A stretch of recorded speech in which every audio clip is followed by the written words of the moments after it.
Hello and welcome. Today we're going to be making a simple star in Blender 2.9. Let's begin. After deleting everything in the scene, hit Shift-A and bring in a circle with 10 vertices. You want to hit Tab to go into edit mode and select every other face, and then hit S to size them down.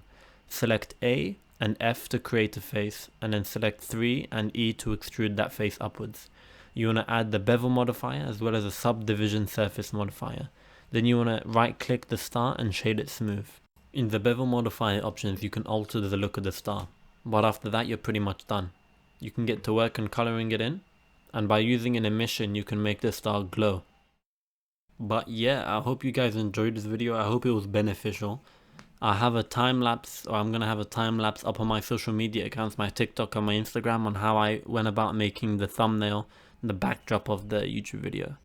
Thanks a ton for watching, and bye.